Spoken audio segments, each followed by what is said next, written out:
Good morning, folks. Today's March 2nd. I want to touch a little bit on how to allow ourselves to feel uncomfortable, because sometimes in our recovery we get so comfortable everything becomes the norm, right?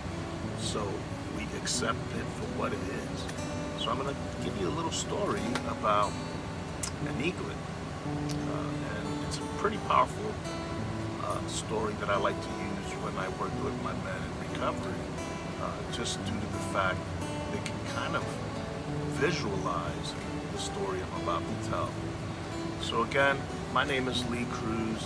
I like to call this recovery on the road because I've recently started driving tractor trailer, and I just like to be able to promote recovery to the other drivers out here on the road, and everywhere else that are watching. So with all that said, let me just get right into this little reading here, and hopefully this is able to help someone along their recovery today. Alright, the story of the eaglet. High on the edge of a jagged cliff, far above the noise of the world, an eagle built her nest. It wasn't a soft place. At first glance, it looked comfortable, layered with feathers and grass, but beneath the softness were thorns and sharp twigs carefully woven together. It was strong. It was intentional.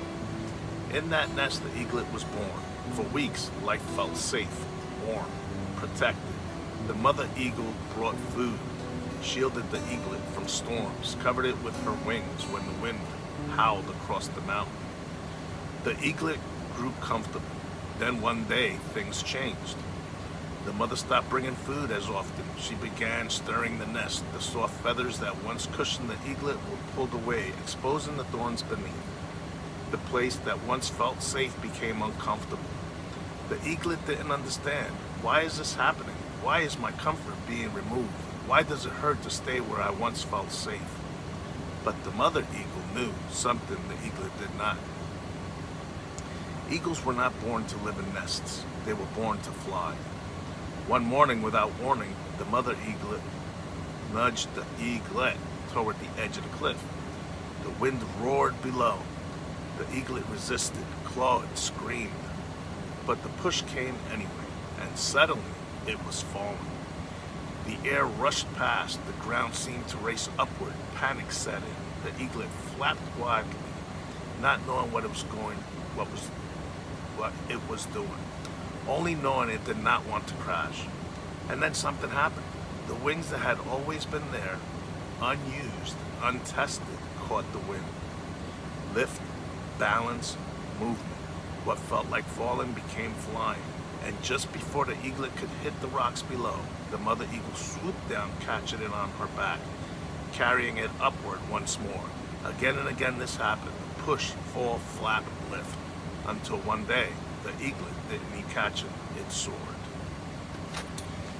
So the lesson in this I like to share is that sometimes the nest gets uncomfortable on purpose. Sometimes the feathers are removed, so you stop mistaking comfort for destiny. Sometimes what feels like rejection, hardship, recovery, loss, or pressure is actually preparation. You were not built for the nest. You were built for the sky. The fall catches you. The fall teaches you what the comfort never could. If you're in a season where the old life feels thorny, comfort is being stripped away, you feel pushed, you feel like you're falling, maybe you're not being punished. Maybe you're being positioned. Your wings were always there. You just haven't needed them yet. And when you finally catch the wind, you'll realize the push was never meant to destroy you. It was meant to review you. So I hope that somebody gets some encouragement out of this reading today. I'd like to continue to give whoever needs this kind of inspiration in their life early in the morning. I'm going to continue to post these every morning. I'm going to try and do it every single day, but if not, you guys know I'm on the road, so be patient for when I send out these short reels. All right? Well, everybody stay blessed. Remember, it's one day at a time. God bless you all.